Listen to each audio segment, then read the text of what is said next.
Drama TV 27, which is a YouTube channel. Drama stands for the reality that a man accepts. So don't think it's any trouble or anything like that of that nature. I'm also intervention and prevention specialist for the organization of Breaking the Change and Group BNG. I also want to say to Brother D.R.A.M.A, you know, I'm sending some prayers to the ancestors for your father. I also want to say real quick, get this plug in. Please do.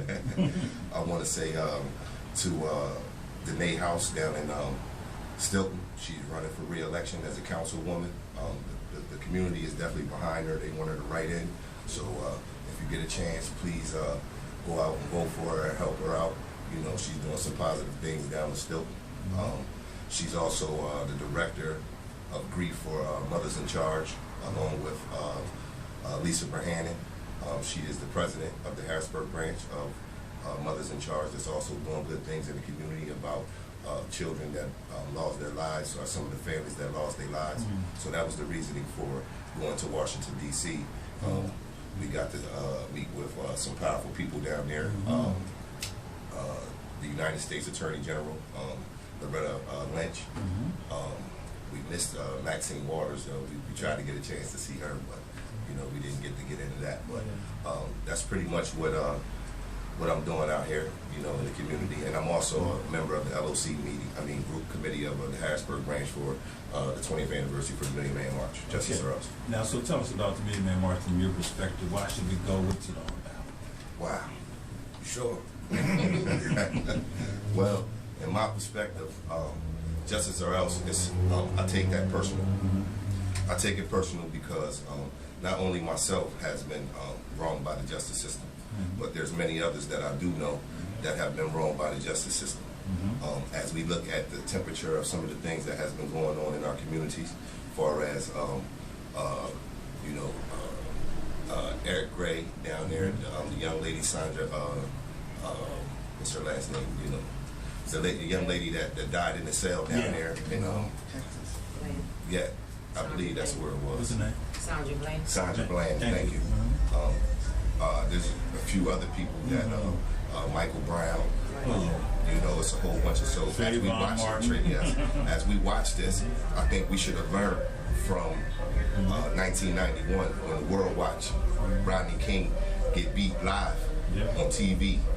You know, and he didn't, you know, resist or anything from what we saw in the video footage. And these cops walked. You know, it's time to put a stop to this. And we too, as the African American community, we also have to take responsibility for our own actions as well. You know, I don't want to just place everything on the police officers, but you know, we have to take actions. And I mean, when I say that, the black on black violence. We have to stop that. So how would it look if we're killing each other and we asking these officers or the government to stop doing what they're doing to us, but yet we do it to ourselves? So I would think they would say, well, why should we? Y'all doing it. You know, so I think it's very important that the people come up to an awareness of what it is that's really going on out here. We have to save ourselves. We have to stand for justice. And justice or else, for me, it can go in a whole bunch of different ways.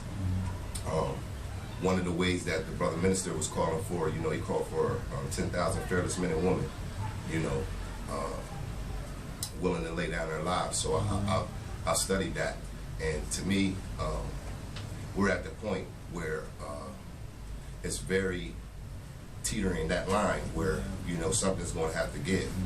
And but we as a people have to be aware of what's going on. So to me, justice or else is a very strong statement, and as I said before, it's very personal. So, you know, 10, 10, 15. Appreciate that, my brother. Appreciate it. And you're doing a great job with you know, D.R.A.M.A TV, man. I gotta tell you. Tell us again how people can find D.R.A.M.A TV. You can find D.R.A.M.A TV on the YouTube station. It's an acronym: D.R.A.M.A TV 27.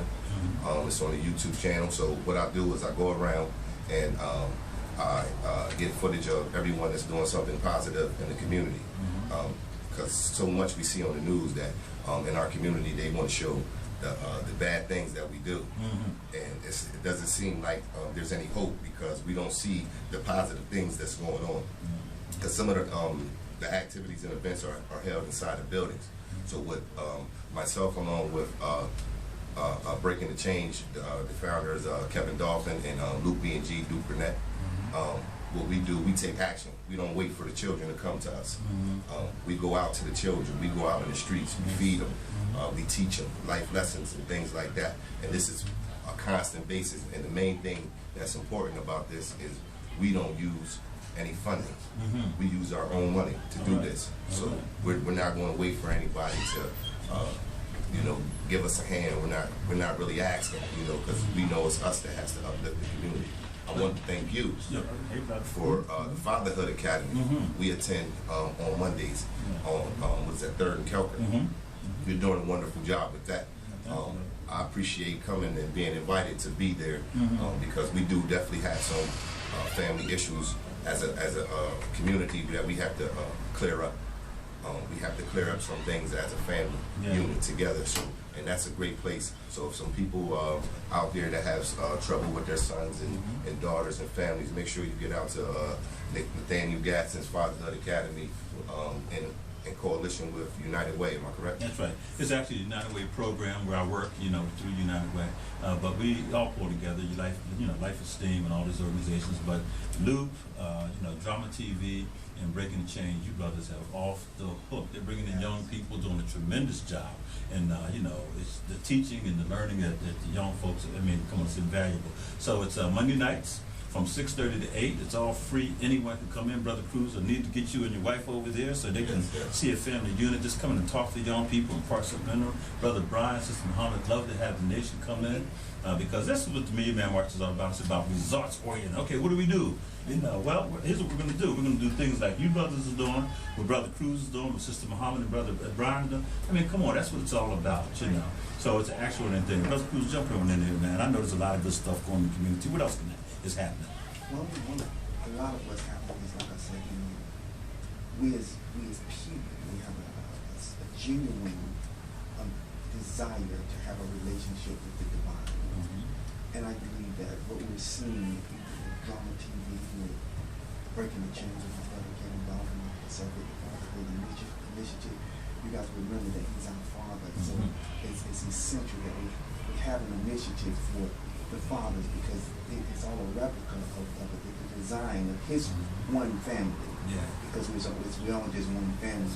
So as we move forward in this, I just believe that if we could just begin to just pray one for another, know that we're here to intercede on behalf of someone else, and do like what you're mentioning, the Fatherhood Initiative, D.R.A.M.A TV, and Breaking the Chains, and with Pan America Now, and what we're doing, some of the things that we're doing, you know, in the community to just kind of help everyone to come to the realization that I am more than this. I matter. I'm somebody.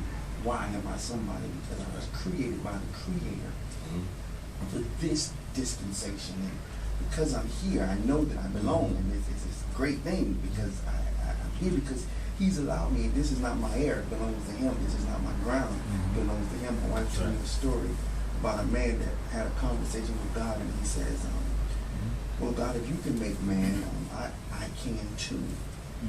And God said, "Okay, well, go right ahead." And so the first thing the young man does is he reaches down and pick up dirt, and God says, "Oh, no. You got to get your own dirt." So in other words, we have no authority over nothing. It's all His. And when we yield to that, then we come to a realization that it's all about Him. And however He wants it, that's what it's going to be. That's right. To God be the glory. To God be the glory. You know, part of the issue, of course, is over our community, there is a maze of anger. Yes. Okay? Man, oh man, and good brother Lamont can tell you, I said something to him that we had gotten out the cars, getting ready to come in and do the show. There's a good brother sitting there, big up, and he's sitting by himself, and he just kind of looking. So I got out the car, "Hey bro, how you doing?" I mean, dude, look what this brother gave me, the anger. Didn't say hello or nothing. Looked like he could have devoured me, right? So when Brother Lamont pulls up and he's getting out, and I saw you kind of look at him, and you said something. You were talking to me though, yes, sir. But I thought you said something to him. And that brother just kind of glared, man. I'm thinking, what are you mad about, bro? and is there anything I can do to help? You know, Right. because that death look this brother gave me, and he's sitting there by himself, and I'm thinking, you know, an idle mind now. Come on, Yes. he's just kind of sitting there thinking things through, and I'm like, what's happening? What were you thinking, Brother Lamont? Well, like I said, man, I really don't want to blame things on specific areas, but poverty is a sickness now. That's an epidemic in our communities. Amen. There's too much blight. There's no hope. It seems like there's no hope. So the constant oppression, the 460 years of oppression, and we're wearing it. You know, I'm carrying the blood of my ancestors, so I'm carrying that weight on my shoulders. And a lot of people are. We just have to learn how to find a correct vent for it. You don't have to, and what we have to do as brothers and sisters, we have to acknowledge each other as we're walking down the streets. Amen. How you doing today, brother? How you doing today, sister? You know, so that's how one of the ways we can start, you know, getting back into a family. And then we can start dealing with our children. You know, as you know, some may know, I have 10 children, you know, and my relationships is not all good with all of them. So I can say that today as a man, you know, I have work to do, but we all have work to do. I'm giving an effort, and as long as everyone gives an effort, I think we can change this thing around. You don't have to be afraid to change your lifestyle, because, you know, I was one that was in the streets, and you know, a lot of people still believe they look at me and that's what they see. It's that was my street name, you know. But I prefer Lamont today, Armand, you know, or D.R.A.M.A, you know. I prefer those names, so I had to take a look at my surroundings, and it came to me that I wanted to step away from that lifestyle. I want to make a difference. I can't keep complaining and asking the government to do anything for me when I can get out here myself and do some things. And that's what you see today, along with Breaking the Change, Luke B&G, and Mothers in Charge, and a lot of the other organizations that are doing things in our communities. So that's why you can see the sadness. That's sad when you have to walk past a brother and see him sitting down. You know, he may needed just a conversation. He could have used a hug. You know, anything. But, you know, that's the type of things that we have to do. I'll let you know. No. This would work. He is my brother. Yeah. And he did need a hug, but I think that brother really hurt somebody. But here's the situation, though. You're absolutely right. So how do we break the yoke? Here's the deal. Listen, there's so many things going on, man, and we're trying to wrap our heads and our minds around all this. Brother, Farrakhan, quoted the scripture, and he said, "If my people who are called by my name would humble themselves." Let's say that again, but humble themselves, right? And so, what I see is so much haughtiness, and that haughtiness is either anger or it's a frustration and all that stuff that you mentioned. But sooner or later, as a people, we realize when we come together, we can dismantle all that. Right. But we have to do it together. We can't do it by ourselves. No. And I'm just seeing that brother, and I'm not putting him down. I'm just using it as a symbol, of course. When you're by yourself, now the community is full of people. Out here, come on now. He's just sitting there angry. Couldn't even say hello. And I knew something was on his heart and his mind and spirit. But that was a reminder to me. God said to me, he said, "Nate, we have work to do." That's right. So, and I always tell my congregation all the time, if you're not dirty, if you haven't gotten yourself muscled all up and you're not tired, you haven't been working. That's right.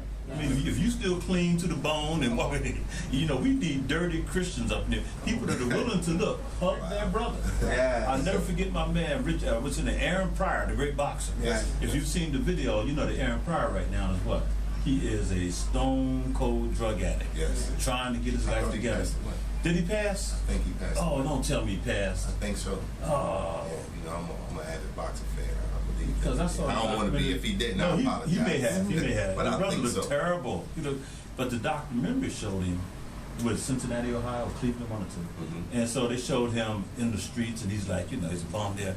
And the folks were, "Oh man, look at this guy." So the kids would laugh at him. "Hey, champ," and they give him like $1 or something like that. He's always trying to bum $1. So this new pastor comes into town, and the pastor was an avid boxing fan too, and he recognized him. Was like, "That's Aaron Pryor." Yeah, So he went up to him, "Hey, champ, what's that?" And he invited him to the church. Now, this brother had a huge middle-class church, right? He invited Aaron Pryor to the church. Aaron Pryor's on the street, dirty as he can be. You know, no one wants to touch the brother. He's the laughing stock of the town. And so what happens is, one day he comes to the church. And the people literally turned their noses up like, what in the... I mean, the brother hadn't cleaned up. He just walked in. What did the pastor do? The champ is here. The pastor goes crazy. Right. Asks everybody to stand and applaud him. Goes down and hugs the brother, brings him up. And for that brief moment, he cleaned him up. He was back. He cleaned him up and got him to go in there. He was a boxing coach and everything. But you know how it is. You know, the devil's never rests. And he got hold of Aaron again. And by the end of that documentary, showed him back on the streets again. That was kind of sad. But the fact of the matter is, the brother did hug him. Right. He did bring him in. That's what I'm talking about. So quite frankly, this Million Man March hopefully is that gigantic hug that we all need. Yes. Am I right about it? Yes. You know, go ahead, what's important about after this that Pastor Cruz spoke on and Sister Muhammad also spoke on. See, after this event's over, we can't stop. We can't lose this momentum. There you go. It's gonna be electric in DC on 10/10/15.